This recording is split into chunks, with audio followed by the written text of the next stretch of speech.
আসসালামু আলাইকুম, কি অবস্থা সবার? কেমন আছো তোমরা সবাই? আশা করি তোমরা সবাই খুবই ভালো আছো। তো আরও একটি ক্লাসে তোমাদের সকলকে স্বাগতম জানাচ্ছি। আজকে আমাদের আলোচনার বিষয় ফিজিক্সের চ্যাপ্টার 8 অর্থাৎ আলোর প্রতিফলন। এই চ্যাপ্টারটা নিয়ে যাবতীয় যা কিছু আছে সব কিছু আমরা আজকে কভার করার চেষ্টা করব। পুরো বেসিকটা আমরা আজকে চেষ্টা করব কভার করার। যদি কোনো কিছু বাকি থাকে তাহলে আমরা আরেকটা ক্লাস নেব, সমস্যা নেই। তারপর আমি আজকে চেষ্টা করবো আজকে পুরোটা শেষ করে দেওয়ার। যদি শেষ না করতে পারি আরেকটা ক্লাস নেব, নো প্রবলেম। তো দেখি আমাদের আলোর প্রতিফলন এই জিনিসটা আমরা কোনো বেশি কথা বলবো না, এক্সট্রা কথা বলবো না, আমরা সরাসরি টপিকে যাব। টপিক বাই টপিক বেসিকটা আমরা শেষ করে দেবো ইনশাল্লাহ। তো দেখি আমরা শুরু করি। তাহলে আলোর প্রতিফলন, তো প্রথমে আমাদের আলো জিনিসটা কি সেটা বুঝতে হবে। তো দেখো, আলো আলোর মূলত দুইটা ধর্ম আছে। কি আছে? আলোর মূলত দুইটা ধর্ম আছে। একটা হচ্ছে কি কণা ধর্ম, একটা হচ্ছে কণা ধর্ম, আর একটা হচ্ছে আমাদের কি তরঙ্গ ধর্ম, আরেকটা কি আমাদের তরঙ্গ ধর্ম। আমাদের যে চ্যাপ্টার 8 অর্থাৎ আলোর প্রতিফলন, এই চ্যাপ্টারে আলোর কণা ধর্ম নিয়ে কোনো তথ্য বা কোনো আলোচনা করা হয় নাই। আলোচনা করা হয়েছে আলোর তরঙ্গ ধর্ম নিয়ে। এমনকি আমাদের এসএসসি ফিজিক্সের মধ্যে আলোর কণা ধর্ম সম্পর্কে কোনো কিছু বলা নেই। তাহলে আমরা ওইদিকে না যাই, আমরা সরাসরি আলোর তরঙ্গ দৈর্ঘ্য সম্পর্কে জানবো। তো আলো হচ্ছে কি আমাদের? আলো হচ্ছে আমাদের একটা তাড়িত চুম্বক তরঙ্গ। কি? তাড়িত চুম্বক তরঙ্গ, মানে বিদ্যুৎ চুম্বকীয় তরঙ্গ আর কি। এই তরঙ্গের বৈশিষ্ট্য কি? এই তরঙ্গ চলাচলের জন্য বা সঞ্চালনের জন্য কি হয় না, কোনো মাধ্যমের দরকার হয় না। কোনো মাধ্যমের কি হয় না, প্রয়োজন হয় না। আমি যেগুলো লিখে দিব সবাই সুন্দর করে নোট করবা, নোট করলে দেখবে একদম পুরা দেখবা একদম মাথার মধ্যে ঢুকে গেছে। তো তাড়িত চৌম্বক তরঙ্গ হচ্ছে এমন এক ধরনের তরঙ্গ যেই তরঙ্গ চলাচলের জন্য কি হয় না, মাধ্যমের কোনো প্রয়োজন হয় না। অর্থাৎ আলো যে আছে আমাদের আলো, এই আলোটা চলাচল করার জন্য কি কোনো মাধ্যমের দরকার হয় না। আলো চলাচল করার জন্য আমাদের কি হয় না, কোনো মাধ্যমের দরকার হয় না। আর তাড়িত চৌম্বক তরঙ্গের ইংলিশ কি? Electromagnetic wave. ইলেকট্রোম্যাগনেটিক ওয়েভ, ঠিক আছে? বুঝছো কিনা বলো? পুরো জিনিসটা আরেকবার বলি। আলো হচ্ছে একদম, মানে আলোর দুইটা ধর্ম আছে, একটা হচ্ছে কণা ধর্ম, একটা হচ্ছে তরঙ্গ ধর্ম। আলো হচ্ছে কি আমাদের তাড়িত চুম্বক তরঙ্গ। এই তরঙ্গ চলাচলের জন্য কি হয় না, কোনো মাধ্যমের প্রয়োজন পড়ে না। মাধ্যমের প্রয়োজন নেই। মাধ্যমের প্রয়োজন কি? নেই। ঠিক আছে? অর্থাৎ আলো চলাচলের জন্য কোনো মাধ্যমের প্রয়োজন হয় না। মাধ্যম তো আমরা চিনি কি, বায়ু একটা মাধ্যম, পানি একটা মাধ্যম। ঠিক আছে? যেমন আমরা তরঙ্গ শব্দ চ্যাপ্টারে পড়ছি না, শব্দ। শব্দ একটা জিনিস, শব্দ কি একটা তরঙ্গ। এই শব্দ চলাচলের জন্য কি প্রয়োজন হয়? মাধ্যমের প্রয়োজন হয়। কি রকম মাধ্যম? বায়ু মাধ্যমে শব্দ চলাচল করে, পানি মাধ্যমে শব্দ চলাচল করতে পারে, তারপরে হচ্ছে লোহা মাধ্যমে, যে কোনো মাধ্যমে কি করতে পারে, ধাতব মাধ্যম যেটাকে বলে, সেখানে শব্দ কি করতে পারে, চলাচল করতে পারে। যদি মাধ্যম না থাকে তাহলে কি করতে পারে, শব্দ চলাচল করতে পারে না। ঠিক সেম ভাবে, সেম ভাবে না, আলো মাধ্যম ছাড়াও চলাচল করতে পারে, কিন্তু শব্দ কি করতে পারে না, মাধ্যম ছাড়া চলাচল করতে পারে না। ঠিক আছে? তাহলে জিনিসটা আমরা বুঝছি। তাহলে দেখো, আমরা একটু সামনে যাই, এটা মুছে ফেলি, এটা আমাদের দরকার নেই। এটা আমরা মুছে ফেলি, এটা আমরা বুঝছি। তাহলে দেখো, আলো যখন এক মাধ্যম থেকে অন্য মাধ্যমে যায়, এখন আমরা আসলে আলোর প্রতিফলনটা জিনিসটা ঢুকবো। আস্তে আস্তে আমরা কি করবো, আলোর প্রতিফলনে ঢুকবো। দেখো, আলো যখন একটা মাধ্যম থেকে অন্য একটা মাধ্যমে যায়, একটা মাধ্যম থেকে অন্য মাধ্যমে গেলে, অন্য মাধ্যমে যায়, আলো যখন কি করে একটা মাধ্যম থেকে অন্য মাধ্যমে যায়, তখন কয়টা ঘটনা ঘটে জানো? তখন তিনটা ঘটনা ঘটে। তখন কয়টা ঘটনা ঘটে? তিনটা ঘটনা ঘটে। একটা হচ্ছে কি হয়, আলোর প্রতিফলন হয়। আলোর প্রতিফলন হয়। কি হয়? আলোর প্রতিফলন হয়। আরেকটা কি হয় আমাদের? আলোর প্রতিসরণ হয়। আলোর প্রতিসরণ হয়। আরেকটা কি হয়? আলোর শোষণ হয়। ঠিক আছে? তো আলো যখন একটা মাধ্যম থেকে অন্য একটা মাধ্যমে যায়, তখন তিনটা ঘটনা ঘটে। একটা হয় আলোর প্রতিফলন, একটা হয় আলোর প্রতিসরণ, আর একটা হয় আলোর শোষণ। এই আলোর প্রতিফলন নিয়ে আমরা আলোচনা করব কি চ্যাপ্টার 8-এ, অর্থাৎ যেটা আমরা এখন পড়তেছি এইটাতে আলোচনা করব। এই আলোর প্রতিসরণ নিয়ে আমরা আলোচনা করব কোথায়? চ্যাপ্টার 9-এ। আলোর শোষণ সম্বন্ধে আমাদের বইয়ের মধ্যে তেমন কিছু নাই, তা আমরা আলোর শোষণ সম্বন্ধে তেমন কিছু আলোচনা করব না। ঠিক আছে? তো দেখো, এখানে বলতে কি বুঝাইতেছে, দেখো, আলো একটা মাধ্যম থেকে অন্য একটা মাধ্যমে যেতেছে। তার মানে কি বুঝাইতেছে? ধরো বায়ু মাধ্যম থেকে পানি মাধ্যমে যেতেছে, আলো এভাবে বাতাস থেকে যেতে যেতে যেতে যেতে হঠাৎ করে পানি মাধ্যমে ঢুকে গেছে। ঠিক আছে? তার মানে কি হচ্ছে, একটা মাধ্যম থেকে আরেকটা মাধ্যমে গেছে। তাহলে দেখো, ধরো এইটা হচ্ছে আমাদের কি বায়ু মাধ্যম, আর এটা হচ্ছে কি আমাদের পানি মাধ্যম। আর বায়ু এবং পানি মাধ্যমকে যে আলাদা করছে একটা তল, এই যে তলটা, এই যে রেখাটা দিছি না, মনে করো, কল্পনা করো এটা একটা তল। এই তলটা কি করছে, বায়ু মাধ্যম এবং পানি মাধ্যমকে কি করছে, আলাদা করছে। এই তলটাকে কি বলা হবে এখন? এই তলটাকে বলা হবে বিভেদ তল। যেই তল দুইটা মাধ্যমকে আলাদা করে, দুইটা মাধ্যমকে আলাদা করে, সেই তলকে কি বলা হয়? বিভেদ তল বলা হয়। এই তলটা কি করছে বায়ুর মাধ্যম এবং পানির মাধ্যমকে আলাদা করছে, অর্থাৎ এই তলটাকে আমরা বলবো কি বিভেদ তল। তো এখন আমরা কি বলছি, আলো যখন একটা মাধ্যম থেকে অন্য একটা মাধ্যমে যায়, অর্থাৎ আলো কি করবে, এটা একটা অবিলম্ব ধরে নাও। আচ্ছা, সুন্দর করে রাখি, হ্যাঁ সুন্দর করে রাখি, সুন্দর করে রাখি। এটা হচ্ছে আমাদের বিভেদ তল, আর এটা হচ্ছে আমাদের অবিলম্ব। অবিলম্ব জিনিসটা কি আমি একটু পরে বলতেছি, এটা একটা অবিলম্ব, ঠিক আছে, অবিলম্বটা আমি একটু পরে বুঝাইতেছি। তাহলে দেখো, আলো যখন একটা মাধ্যম থেকে অন্য একটা মাধ্যমে যায়, তার মানে কি হবে, এখানে আলো বায়ু মাধ্যম থেকে পানি মাধ্যমে যাবে। আলো, এটা হচ্ছে আমাদের কি আলো, ধরে নিল এটা আমাদের আলো। আলো কি করতেছে, বায়ু মাধ্যম থেকে পানি মাধ্যমে যেতেছে, তখন কয়টা ঘটনা ঘটবে বলছি আমি, তিনটা ঘটনা ঘটবে। একটা হচ্ছে আলোর প্রতিফলন হবে, আলোর প্রতিসরণ হবে, আর আলোর শোষণ হবে। তো এখানে দেখো, আলো যখন একটা মাধ্যম থেকে আরেকটা মাধ্যমে যায়, তখন কিছু পরিমাণ আলো যেই মাধ্যম থেকে আসছে, যেই মাধ্যম থেকে আসছে সেই মাধ্যমে কি করে ব্যাক করে, সেই মাধ্যমে কি করে ব্যাক করে। এখানে কি হইতেছে দেখো তো, আলোটা কি করতেছে, বায়ু মাধ্যম থেকে এসে বায়ু মাধ্যমে ব্যাক করতেছে, বায়ু মাধ্যম থেকে এসে বায়ু মাধ্যমে ব্যাক করতেছে, তার মানে এখানে কি হইতেছে, প্রতিফলন হইতেছে। তার মানে এখানে কি হইতেছে, প্রতিফলন হইতেছে। আবার কিছু পরিমাণের আলো কি করে, অন্য একটা মাধ্যম, দ্বিতীয় মাধ্যম যেটা আছে সেই মাধ্যমে প্রবেশ করে, একটু বাইকে আর কি একটু কার্ভ করে প্রবেশ করে দ্বিতীয় মাধ্যমে, ঠিক আছে। এটাকে বলা হয় কি আলোর প্রতিসরণ, এটাকে বলা হয় আলোর কি প্রতিসরণ। প্রতিসরণ নিয়ে আমরা নেক্সট চ্যাপ্টারে ডিটেলস আলোচনা করব। আর এটাকে বলা হয় কি আলোর প্রতিফলন, আলোর প্রতিফলন বা রিফ্লেকশন। আর এটাকে বলা হয় কি রিফ্র্যাকশন। আর কিছু পরিমাণ আলো কি করে, এই দ্বিতীয় মাধ্যমটা শোষণ করে নেয়, দ্বিতীয় মাধ্যমটা কি করে, কিছু পরিমাণ আলো শোষণ করে নেয়, শোষণ করে নেয়। তার মানে পুরো জিনিসটাকে যদি আমরা সামারাইজ করি, আলো যখন একটা মাধ্যম থেকে আরেকটা মাধ্যমে যায়, তখন কিছু পরিমাণ আলো যে মাধ্যম থেকে আসছে সেই মাধ্যমে ব্যাক করে, অর্থাৎ আলোর প্রতিফলন হয়। কিছু পরিমাণ আলো দ্বিতীয় মাধ্যমে প্রবেশ করে, সেটা কি হয়, আলোর প্রতিসরণ হয়। আর কিছু পরিমাণ আলো দুইটা মাধ্যম কি করে, মানে মাধ্যমটা কি করে শোষণ করে নেয়, দ্বিতীয় মাধ্যমটা শোষণ করে নেয়। তো পুরো জিনিসটা বোঝা গেল, পুরো জিনিসটা বোঝা গেল, বুঝা গেল। একটু নোট করে নিয়ে স্ক্রিনশট নিয়ে নাও, দাও সাইড দিলাম, স্ক্রিনশট নিয়ে নাও, সমস্যা নেই। তারপরে দেখো, আমরা একটু এবার ডিটেলস আলোচনা করি এই বিষয়টা নিয়ে। এখন আমরা আলোর প্রতিফলনটা নিয়ে কি করি, একটু ডিটেলস আলোচনা করি। তো এখন দেখো, এখন আমরা শুধুমাত্র প্রতিফলনটা নিয়ে পড়ব। এটা হচ্ছে কি আমাদের বিভেদ তল, বিভেদ তল, ঠিক আছে।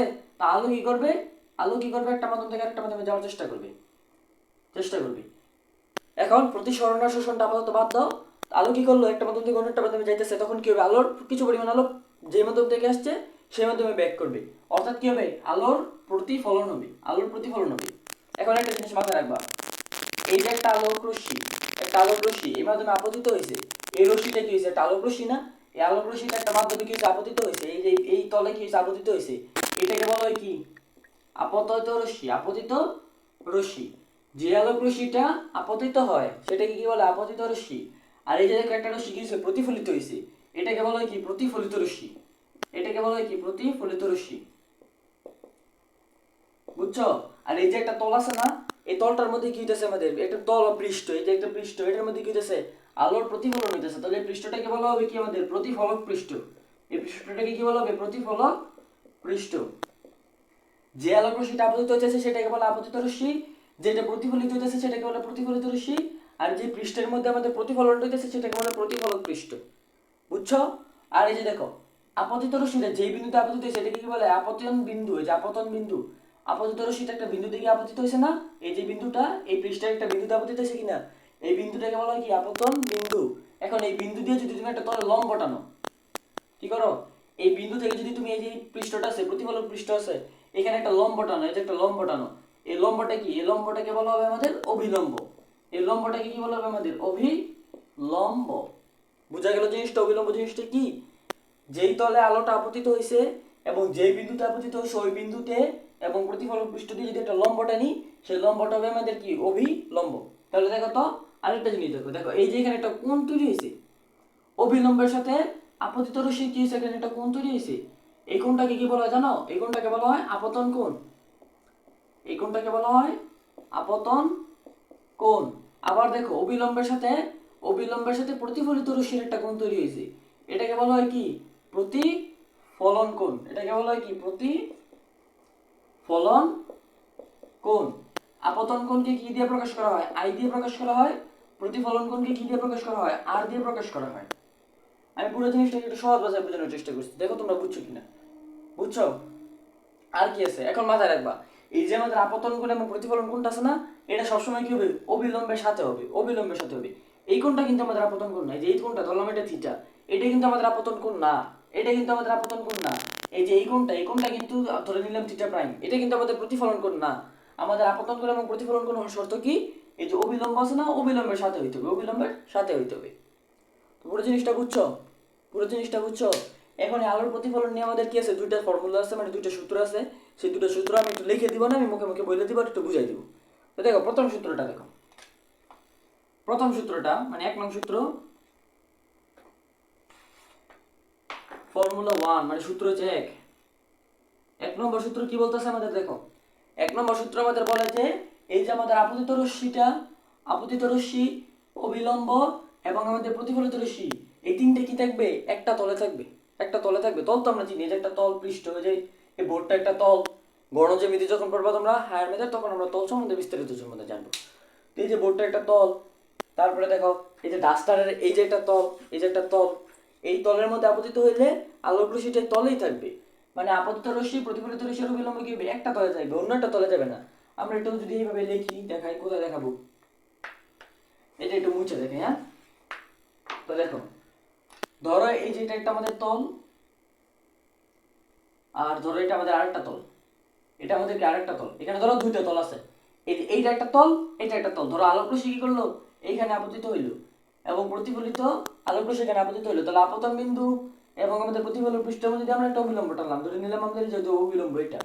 এখন এই যে আপতিত রশ্মি এবং অবিলম্ব, আরেকটা রশ্মি কি হবে, প্রতিফলিত হবে, প্রতিফলিত রশ্মি কি হবে, এই তলেই থাকবে, যেই তলে আপতিত হয়েছে এই তলেই থাকবে। এমন হবে না যে এই রশ্মিটা কি হবে, এই তলে চলে গেছে, এই তলে কখনো যাবে না। এই আলোক রশ্মিটা যেই তলে আপতিত হবে সেই তলেই থাকবে, এবং আপতিত রশ্মি, অবিলম্ব এবং প্রতিফলিত রশ্মি তিনটা কি থাকবে, একই তলে থাকবে, কোনো তল চেঞ্জ করবে না। তো জিনিসটা বুঝছো, খুবই সহজ ভাষায় বুঝিয়ে দিলাম। তারপরে 2 নম্বর সূত্র, 1 নম্বরটা তো বুঝছোই, বইয়ের মধ্যে আছে, দেখে নিও। বইয়ের মধ্যে আর কি একটু ডিপলি লেখা আছে আর কি, লেখাটা একটু বুঝাই দিলাম আর কি আমি সহজ করে। তারপর 2 নম্বর সূত্রটা হচ্ছে কি আমাদের, এই যে আপতন কোণ আই আর প্রতিফলন কোণ আর, এই দুটো সবসময় সমান থাকবে। অর্থাৎ আমাদের আপতন কোণ এবং প্রতিফলন কোণ দুটো কি থাকবে, সবসময় সমান থাকবে। এই কোণটা আর এই কোণটা কি হবে আমাদের, অল টাইম অলওয়েজ সেম। বুঝছো, পুরো জিনিসটা বুঝছো কিনা দেখো তো, একটু মাথা ঠান্ডা করে বোঝার চেষ্টা করো, মাথা ঠান্ডা করে বোঝার চেষ্টা করো। তো দেখো আশা করি বুঝছো, 12 মিনিট হয়ে গেছে, আমাদের তাড়াতাড়ি শেষ করতে হবে। আমরা যত তাড়াতাড়ি শেষ করতে পারবো ততই ভালো, নাকি? তো দেখো আলোর প্রতিফলন দুই ধরনের হয়ে থাকে, কি হয়ে থাকে, আলোর প্রতিফলন দুই ধরনের হয়ে থাকে। একটা হচ্ছে আমাদের নিয়মিত প্রতিফলন, নিয়মিত প্রতিফলন, আর একটা হচ্ছে আমাদের অনিয়মিত বা ব্যপ্ত, ব্যপ্ত প্রতিফলন। একটা হচ্ছে কি আমাদের নিয়মিত প্রতিফলন, আর একটা হচ্ছে আমাদের ব্যপ্ত প্রতিফলন। নিয়মিত প্রতিফলন কি, ধরো আমাদের একগুচ্ছ সমান্তরাল আলোক রশ্মি, এটা হচ্ছে আমাদের একটা প্রতিফলক পৃষ্ঠ, ধরে নিলাম কি এটা আমাদের একটা প্রতিফলক পৃষ্ঠ। এই প্রতিফলক পৃষ্ঠে কি হইতেছে, ধরো একগুচ্ছ সমান্তরাল আলোক রশ্মি আপতিত হইতেছে,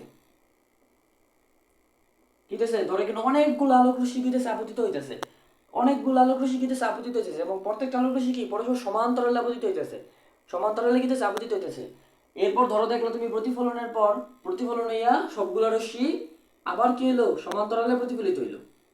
কতগুলো আলোক রশ্মি হয়েছে সমান্তরালে আপতিত হইয়া, তুমি দেখলা প্রত্যেকটা আলোক রশ্মি আবার সমান্তরালে প্রতিফলিত হয়েছে। তার মানে এখানে কি হয়েছে, নিয়মিত প্রতিফলন হয়েছে, নিয়মিত প্রতিফলন হয়েছে। আর নিয়মিত প্রতিফলন কোথায় হয় জানো, মসৃণ পৃষ্ঠে। এই পৃষ্ঠটা যদি মসৃণ হয়, মসৃণ হয়, তাহলে এখানে কি হবে, নিয়মিত প্রতিফলন হবে, নিয়মিত প্রতিফলন হবে। একটু সামনে গেলে আমরা একটু বুঝবো জিনিসটা কি, মসৃণ মসৃণ একটু বুঝবো। তারপরে আমরা একটু ব্যপ্ত প্রতিফলনটা একটু বুঝি। ধরো তোমার কাছে একটা অমসৃণ পৃষ্ঠ আছে, এরকম একটা অমসৃণ পৃষ্ঠ আছে, এই পৃষ্ঠের মধ্যে যদি তুমি ধরো আলোক রশ্মি কি করো, সমান্তরালে আপতিত করো, একগুচ্ছ আলোক রশ্মি কি করলো, তুমি সমান্তরালে আপতিত করলা। তারপর প্রতিফলনের পর দেখলা একটা আলোক রশ্মি এইভাবে চলে গেছে, একটা আলোক রশ্মি এইভাবে চলে গেছে, একটা আলোক রশ্মি আবার এইভাবে চলে গেছে, আবার এটা এইভাবে চলে গেছে। তার মানে এখানে কি হইতেছে, দেখো একগুচ্ছ আলোক রশ্মি সমান্তরালে আপতিত হইয়া যে যার মতো প্রতিফলিত হয়ে গেছে। পরে আর সমান্তরালে নাই, পরে আর কি হয় নাই, সমান্তরালে নাই, যে যার মতো প্রতিফলিত হয়ে গেছে। তার মানে এখানে কি হয় নাই, নিয়মিত প্রতিফলন হয় নাই, এখানে কি হয়েছে, ব্যপ্ত প্রতিফলন হয়েছে, এখানে কি হয়েছে, ব্যপ্ত প্রতিফলন হয়েছে, আর এখানে কি হয়েছে, নিয়মিত হয়েছে। এখানে হয়েছে নিয়মিত, এখানে হয়েছে ব্যপ্ত। ব্যপ্ত প্রতিফলন কোথায় হয়, ব্যপ্ত প্রতিফলন হয় অমসৃণ পৃষ্ঠে, অমসৃণ পৃষ্ঠে। বুঝছো, খুবই সহজ না জিনিসটা? জিনিসটা। এবার আমরা একটু দর্পণ সম্বন্ধে জানি, ঠিক আছে? চলো আমরা একটু দর্পণ সম্বন্ধে আলোচনা করি। দেখো দর্পণ জিনিসটা আসলে কি।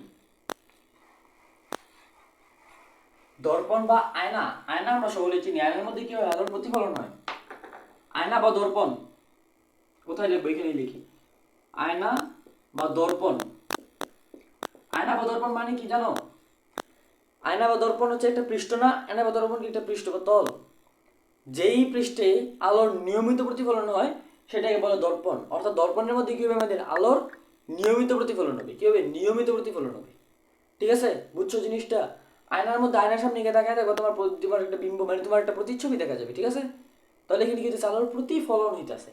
আয়নার মধ্যে কি হয়? আলোর প্রতিফলন হয়। এবং কি টাইপের প্রতিফলন হয়? নিয়মিত প্রতিফলন হয়। তুমি সিম্পল ভাষায় বলতে পারো আলো সবচেয়ে ভালো প্রতিফলিত হয় কোথায়? দর্পণে। সবচেয়ে ভালো প্রতিফলিত হয় কোথায়? দর্পণে। ঠিক আছে? তাহলে দর্পণটা আমাদের আবার দুই ধরনের হয়ে থাকে। একটা হচ্ছে আমাদের সমতল দর্পণ, একটা হচ্ছে কি আমাদের সমতল দর্পণ, আর একটা হচ্ছে আমাদের কি গোলীয় দর্পণ। গোলীয় দর্পণ, একটা হচ্ছে আমাদের কি সমতল দর্পণ, একটা হচ্ছে গোলীয় দর্পণ। এই গোলীয় দর্পণ আবার দুই ধরনের হয়ে থাকে। একটা হচ্ছে অবতল, একটা হচ্ছে অবতল দর্পণ, আর একটা হচ্ছে কি উত্তল দর্পণ। উত্তল দর্পণ, সমতল দর্পণটা কি হইতে কি কিরকম হয়? আমাদের আমাদের ড্রেসিং টেবিল আছে না? ড্রেসিং টেবিলের সামনে গিয়ে দাঁড়ায় থাকবে একটা আয়না আছে না? ওই আয়নাটা হচ্ছে কি আমাদের সমতল দর্পণ। সমতল দর্পণটা কিরকম থাকে? এরকম থাকে। এবং একপাশে কি থাকে? একপাশে সিলভারিং করা থাকে। ওকে? আহা,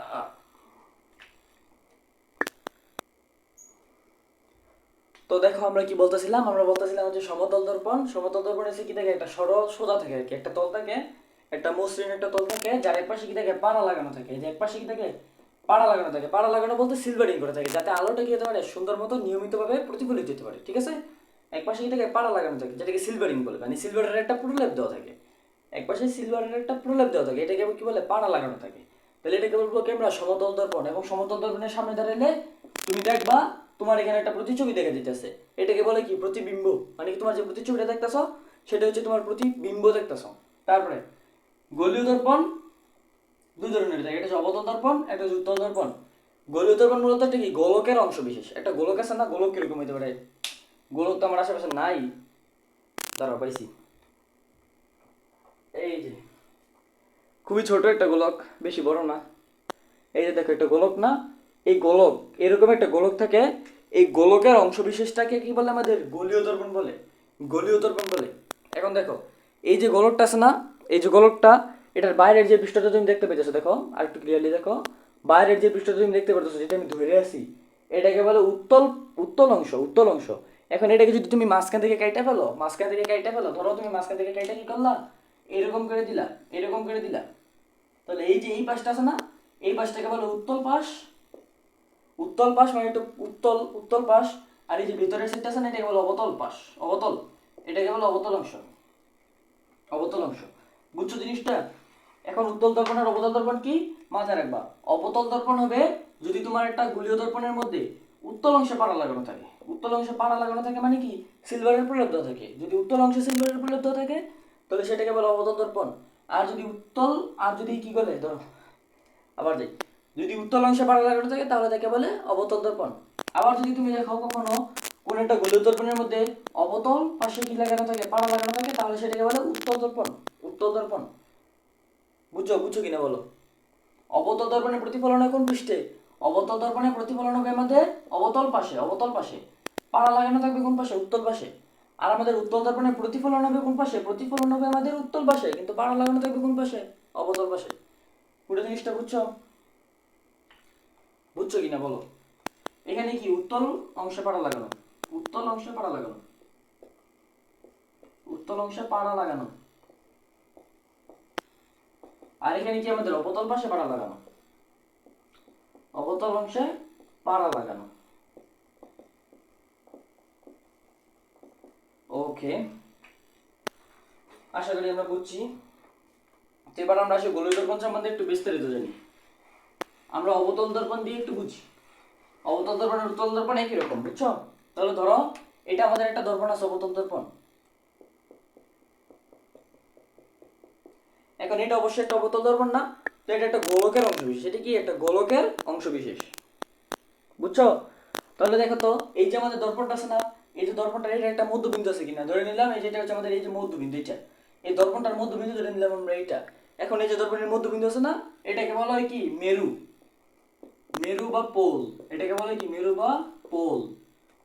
ঠিক আছে, তারপরে আবার একটা জিনিস খেয়াল করো, এই যে আমাদের একটা গোলীয় দর্পণ আছে না, এই গোলকের কি আছে একটা কেন্দ্র আছে, আছে কি না, এই গোলকের একটা কেন্দ্র আছে, ধরে নিলাম আমরা এই কেন্দ্রটা সেইখানে, এই কেন্দ্রটাকে কি বলে জানো, এই কেন্দ্রটাকে বলে আমাদের বক্রতার কেন্দ্র,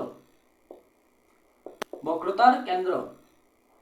এবং আরেকটা জিনিস মাথায় রাখবা, এই বক্রতার কেন্দ্র এবং এই মেরু দিয়ে যদি তুমি একটা রেখা কল্পনা করো, একটা রেখা কল্পনা করো, এই রেখাটাকে বলা হয় কি প্রধান অক্ষ, এই রেখাটাকে কি বলে প্রধান অক্ষ।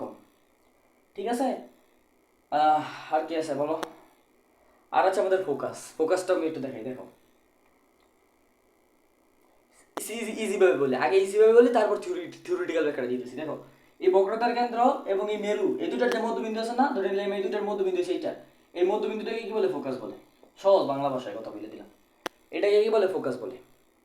কিন্তু এটা থিওরিটিক্যাল ব্যাখ্যা না, থিওরিটিক্যাল ব্যাখ্যা কি জানো, একগুচ্ছ আলোক রশ্মি তোমার গোলীয় দর্পণে কি হবে সমান্তরালে আবর্তিত হবে। ধরো যে আমি আরেকটা গোলীয় দর্পণ দেই, ধরো এটা তোমার একটা অবতল দর্পণ, এখানে একগুচ্ছ সমান্তরাল আলোক রশ্মি আবর্তিত হয়েছে, এই সবগুলো রশ্মি প্রতিফলনের পর যে বিন্দুতে মিলিত হবে, প্রতিফলনের পর যে বিন্দুতে মিলিত হবে সেই বিন্দুটাকে কি বলে কি ফোকাস, ফোকাস। এবং সবকিছু ক্যালকুলেশন করে দেখা গেছে যে এই যে একগুচ্ছ সমান্তরাল আলোক রশ্মি, একগুচ্ছ সমান্তরাল আলোক রশ্মি অবতল দর্পণে যেখানে মিলিত হয় সেইটা মূলত আমাদের বক্রতার কেন্দ্র এবং মেরুর মধ্যবিন্দু, মধ্যবিন্দু। তাই আমি সহজ বাংলা ভাষায় বলে দিলাম, বক্রতার কেন্দ্র এবং মেরুর যে মাঝখানে পয়েন্ট আছে সেটাকে বলে কি ফোকাস, সেটাকে বলে কি ফোকাস, সেটাকে বলে ফোকাস। তাহলে দেখো আরেকটা জিনিস, এই বক্রতার কেন্দ্র থেকে মেরুর যে দূরত্বটা, বক্রতার কেন্দ্র থেকে মেরুর যে দূরত্বটা ডিসটেন্সটা, এটাকে বলে বক্রতার ব্যাসার্ধ, এটাকে কি বলে বক্রতার ব্যাসার্ধ, এটাকে আর দিয়ে প্রকাশ করা হয়। আর আমাদের ফোকাস থেকে মেরুর পর্যন্ত দূরত্বকে বলা হয় কি ফোকাস দূরত্ব, এটাকে আমাদের কি দিয়ে প্রকাশ করা হয়, এফ দিয়ে প্রকাশ করা হয়, এফ দিয়ে প্রকাশ করা হয়। তাহলে আর আমি লিখে দেই, দেখো আর মানে কি আমাদের বক্রতার কেন্দ্র, বক্রতার ব্যাসার্ধ, আর কি আমাদের বক্রতার ব্যাসার্ধ, বক্রতার ব্যাসার্ধ মানে কি বক্রতার কেন্দ্র থেকে মেরু পর্যন্ত দূরত্বকে বলা হয় কি বক্রতার ব্যাসার্ধ। আর এফ মানে হচ্ছে আমাদের কি ফোকাস দূরত্ব, এফ মানে হচ্ছে আমাদের ফোকাস দূরত্ব, এটা মানে কি ফোকাস পয়েন্ট থেকে মেরু পর্যন্ত যে দূরত্ব সেটাকে বলা হয় ফোকাস দূরত্ব। আর আমাদের আরো দুটো টার্ম আসবে সামনে আসবে, এখনই বুঝিয়ে দিতেছি, একটা হচ্ছে ইউ আর একটা হচ্ছে আমাদের ভি। ইউ মানে হচ্ছে আমাদের কি বস্তুর দূরত্ব, বুঝিয়ে দিছি ওয়েট, বস্তুর দূরত্ব। আর ভি মানে হচ্ছে আমাদের কি বিম্বের দূরত্ব, বুঝো জিনিসটা। ধরো আমাদের এই যে একটা দর্পণ আছে না, এই যে একটা প্রধান অক্ষ আছে না, প্রধান অক্ষের এইখানে ধরো তুমি একটা বস্তু রাখলা, বস্তু রাখলা, তাহলে মেরু থেকে আমাদের যে বস্তুর দূরত্বটা আছে, মেরু থেকে আমাদের যে বস্তুর দূরত্বটা আছে, এটাকে বলে আমাদের কি বস্তুর দূরত্ব, যেটাকে কি দিয়ে প্রকাশ করা হয়, ইউ দিয়ে প্রকাশ করা হয়, এটাকে ইউ দিয়ে প্রকাশ করা হয়। তারপরে আমাদের মেরু থেকে, আচ্ছা বুঝলো না, বস্তুর দূরত্বটা বুঝছো, তাহলে দেখো এই যে আমাদের একটা বস্তু আছে, একটা দর্পণের সামনে একটা বস্তু আছে, তাহলে দর্পণের মধ্যে অবশ্যই বস্তুটার কি হবে, একটা প্রতিবিম্ব গঠিত হবে, অবশ্যই একটা প্রতিবিম্ব গঠিত হবে। ধরে নিলাম আমরা প্রতিবিম্বটা এখানে গঠিত হয়েছে, ধরে নিলাম আমরা এখানে গঠিত হয়েছে, অ্যাকচুয়ালি এখানে হবে না, অন্য কোথাও হতে পারে, আমরা জানি না কোথায় হবে। এইখানে ধরো প্রতিবিম্বটা কি হয়েছে, গঠিত হয়েছে। তাহলে এই যে প্রতিবিম্ব থেকে আমাদের মেরুর যে দূরত্বটা, প্রতিবিম্ব থেকে মেরুর যে দূরত্বটা, সেটাকে বলে আমাদের বিম্বের দূরত্ব। প্রতিবিম্ব মানে হচ্ছে প্রতিচ্ছবি, তুমি আয়নার সামনে দাঁড়ালে তোমার যে ছবিটা প্রতিচ্ছবিটা দেখতে পারো সেটা হচ্ছে কি প্রতিবিম্ব, বিম্বের দূরত্ব। বুঝছো কিনা বলো, বুঝছো, এতটুকু বুঝছো? তাহলে আমরা কিছু রুলস সম্বন্ধে জানবো, আমরা কিছু রুলস সম্বন্ধে জানবো, তারপর আমরা সাইন মানে চিহ্ন প্রথা সম্বন্ধে যাই না ক্লাস শেষ করে দিতে পারবো। কিছু রুলস দেখো, অবতল দর্পণের ক্ষেত্রে কিছু নিয়ম দেখি আমরা। অবতল দর্পণের ক্ষেত্রে কিছু নিয়ম দেখি, আলোর প্রতিফলনের কিছু নিয়ম আর কি। তো প্রথম নিয়মটা দেখো, ধরো তোমার কাছে একটা দর্পণ আছে, অবতল দর্পণ, যেই দর্পণের বক্রতার কেন্দ্র এটা, ফোকাস এইটা। এখন ধরো একটা আলোক রশ্মি প্রধান অক্ষের সমান্তরালে আপতিত হয়েছে, একটা আলোক রশ্মি কি হয়েছে আমাদের এই যে প্রধান অক্ষ আছে না, এই যে প্রধান অক্ষ, এটা সমান্তরালে আপতিত হয়েছে, তাহলে প্রতিফলনের পর রশ্মিটা যেন কোন দিক দিয়ে যাবে, ফোকাস দিয়ে যাবে, প্রতিফলনের পর রশ্মিটা কোন দিক দিয়ে যাবে, ফোকাস দিয়ে যাবে। এটা নিয়ম মাথায় রাখবা, একটা আলোক রশ্মি প্রধান অক্ষের সমান্তরালে আপতিত হলে প্রতিফলনের পর সেটা কি যাবে, ফোকাস দিয়ে যাবে। অর্থাৎ আমরা কি বলতে পারবো, প্রধান অক্ষের সমান্তরালে আপতিত হইলে আমি কিন্তু জিনিসগুলো বুঝাইছি, কোনটা প্রধান অক্ষ, আপতিত কোনটা, প্রতিফলিত কোনটা, এগুলো কিন্তু বুঝাইছি। প্রধান অক্ষের সমান্তরালে আপতিত হইলে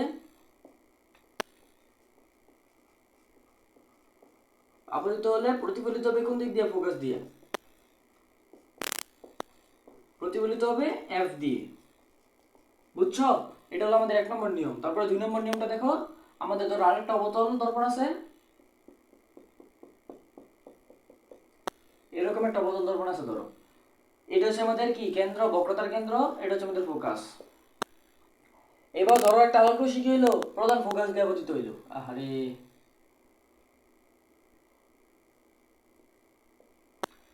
ধরো একটা আলোক রশ্মি কি হইলো? প্রধান ফোকাস দিয়ে আপতিত হইলো। আপতিত হয়েছে কোন দিক দিয়ে? প্রধান ফোকাস দিয়ে। তারপরে প্রতিফলিত হবে কোন দিক দিয়ে? বলতে পারবা? বলতে পারবো কোন দিক দিয়ে প্রতিফলিত হবে? প্রধান অক্ষের সমান্তরালে প্রতিফলিত হবে। মাথায় রাখবে, একটা আলোক রশ্মি প্রধান ফোকাস দিয়ে আপতিত হইলে, প্রতিফলিত হবে প্রধান অক্ষের সমান্তরালে। এটা জাস্ট উল্টা। এইখানে কি হয়েছে? প্রধান অক্ষের সমান্তরালে আপতিত হইয়া প্রধান ফোকাস দিয়ে গেছে। এখানে কি হবে? প্রধান ফোকাস দিয়ে আপতিত হবে, প্রতিফলন হবে প্রধান অক্ষের সমান্তরালে। তাহলে কি হবে? এফ দিয়ে আপতিত হলে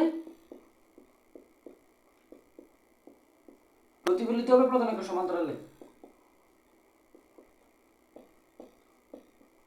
প্রধান অক্ষের সমান্তরালে। দেখো দুইটা নিয়ম বুঝছো কিনা? দুইটা নিয়ম বুঝলে পরে 3 নম্বর নিয়মে যাবো। আশা করি তোমরা দুইটা নিয়ম বুঝছো। তো চলো 3 নম্বর নিয়মে যাই আমরা।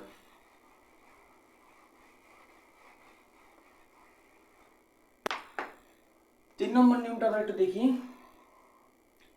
এটা একটা অবতল দর্পণ, এটা হচ্ছে ধরো বক্রতার কেন্দ্র, এটা ধরো ফোকাস। তাহলে ধরো একটা আলোক রশ্মি কি হইলো? আমাদের বক্রতার কেন্দ্র বরাবর ধরো আপতিত হইলো। একটা আলোক রশ্মি কি হইলো? বক্রতার কেন্দ্র বরাবর আপতিত হয়েছে। এই যে বক্রতার কেন্দ্র বরাবর আপতিত হয়েছে, তাহলে যেই দিক বরাবর আপতিত হবে কি হবে? সেই দিক বরাবরই প্রতিফলিত হবে। একটা আলোক রশ্মি যদি বক্রতার কেন্দ্র বরাবর আপতিত হয়, তাহলে যেই দিকে আপতিত হয়েছে সেই দিকে প্রতিফলিত হয়ে যাবে। তাহলে সি দিয়ে আপতিত হলে, সি বরাবর আপতিত হলে বক্রতার কেন্দ্রকে সি দিয়ে প্রকাশ করা হয়। বক্রতার কেন্দ্রকে কি দিয়ে প্রকাশ করা হয়? সি দিয়ে প্রকাশ করা হয়। আর প্রধান ফোকাসকে এফ দিয়ে প্রকাশ করা হয়। সি বরাবর আপতিত হলে একই দিকে প্রতিফলিত হবে, একই দিকে প্রতিফলিত হবে। এগুলো গেল কি আমাদের অবতল দর্পণের কিছু নিয়ম। এই নিয়মগুলো দিয়ে আমরা কি করতে পারবো? রশ্মি চিত্র রাখতে পারবো। রশ্মি চিত্র রাখতে পারবো। রশ্মি চিত্র কখন আঁকবো আমরা? রশ্মি চিত্র আঁকবো আমরা যখন রুল অফ 6 পড়বো। আমরা রুল অফ 6 আমরা যখন রুল অফ 6 পড়বো, তখন আমরা দেখবো কি রশ্মি চিত্রগুলো কিভাবে আঁকতে হয়। এই রুল অফ 6 নিয়ে আমি আলাদা একটা ভিডিও বানাবো, কারণ এটা খুবই কমপ্লেক্স একটা জিনিস। এটা নিয়ে আমাদের বোঝার জিনিস আছে অনেক কিছু। ঠিক আছে, রুল অফ 6 নিয়ে আমরা আলাদা একটা ভিডিও বানাবো। তারপরে দেখো, তারপরে আমরা কি দেখি? উত্তল দর্পণের কিছু নিয়ম দেখি। আমরা কি দেখি এখন? উত্তল দর্পণের কিছু নিয়ম দেখি। তো ধরো এই যে আমাদের একটা উত্তল দর্পণ আছে। উত্তল দর্পণে কি থাকে বলতো? অবতল পাশে কি থাকে? পাড়া লাগানো থাকে। উত্তল দর্পণে আমাদের কি থাকে? এই যে অবতল পাশে পাড়া লাগানো থাকে। আর আমাদের ধরে নিলাম আমরা, এটা হচ্ছে আমাদের কি সি, এটা হচ্ছে আমাদের এফ। মাথায় রাখবা, উত্তল দর্পণে পাড়া লাগানো থাকে অবতল পাশে, কিন্তু আমাদের বক্রতার কেন্দ্র এবং ফোকাস যেটা আছে সেটাও কিন্তু অবতল পাশেই থাকে। এটার মতো সেম, শুধু পাড়ার দিকটা চেঞ্জ হয়ে যাবে আর প্রতিফলনের দিকটা চেঞ্জ হয়ে যাবে। প্রতিফলনের দিক মানে কি? আপতিত রশ্মিগুলা জাস্ট এই দিকে আপতিত হবে, মানে এইভাবে আপতিত হবে। আগে আপতিত হইতো এইভাবে, এবার আপতিত হবে এইভাবে। এই দুটো জিনিস খেলে চেঞ্জ হবে উত্তল দর্পণে, বাকি সব সেম থাকবে। এখন দেখো, ধরো একটা আলোক রশ্মি কি হইলো আমাদের? উত্তল দর্পণে ধরো একটা আলোক রশ্মি কি হইলো আমাদের? প্রধান অক্ষের সমান্তরালে আপতিত হইলো। প্রধান অক্ষের কি হইলো? সমান্তরালে আপতিত হইলো। ভালো কথা বুঝলাম। এখন প্রতিফলিত হবে কোন দিক দিয়ে? এবার সাথে কোনো ফোকাস নাই, এবার সাথে কোনো ফোকাস নাই। তাহলে কি এভাবে প্রতিফলিত হবে? এভাবে প্রতিফলিত হবে এই ফোকাস দিয়া? নো। এটা যদি হইতো তাহলে কি হয়ে যেত? এটা প্রতিসরণ হয়ে যেত। এখন এখানে তো আমাদের প্রতিসরণ হবে না, এখানে আমাদের কি হবে? প্রতিফলন। তাহলে একটা আলোক রশ্মি যদি আমাদের উত্তল দর্পণে প্রধান অক্ষের সমান্তরালে আপতিত হয়, তাহলে এমন ভাবে প্রতিফলিত হবে যেন মনে হইতেছে সেটা ফোকাস থেকে আসতেছে। মানে এইভাবে প্রতিফলিত হবে, এইভাবে প্রতিফলিত হবে, মানে এমন ভাবে প্রতিফলিত হবে যেন মনে হইতেছে এই যে এই ফোকাস দিয়ে রশ্মিটা আসছে, এই ফোকাস দিয়ে কি হইতেছে? এই রশ্মিটা আসছে। বুঝছো? এই ফোকাস দিয়ে রশ্মিটা আসছে, মানে এই ফোকাস থেকে এইভাবে রশ্মিটা গেছে। আপতিত হইলো কি প্রধান অক্ষের সমান্তরালে, প্রতিফলিত হইলো কোন দিক দিয়া? এমন ভাবে প্রতিফলিত হলো যেন মনে হইতেছে কি ফোকাস দিয়ে আসছে। মনে হইতেছে, অ্যাকচুয়ালি কিন্তু আসে নাই, অ্যাকচুয়ালি বাস্তবে আসবে না, কিন্তু মনে হইতেছে ফোকাস দিয়ে আসছে। মনে হইতেছে ফোকাস দিয়ে আসছে, তাহলে বাংলাটাকে লেখা লাগবে আগেরটার মধ্যে সেম, একটু মডিফাই করে নিও। তারপরে দেখো, ধরো আরেকটা উত্তল দর্পণ আছে আমাদের, এটা হচ্ছে আমাদের প্রধান বক্রতার কেন্দ্র, এটা হচ্ছে আমাদের ফোকাস। এইবার ধরো একটা আলোক রশ্মি কি হলো, প্রধান ফোকাস বরাবর আপতিত হইলো।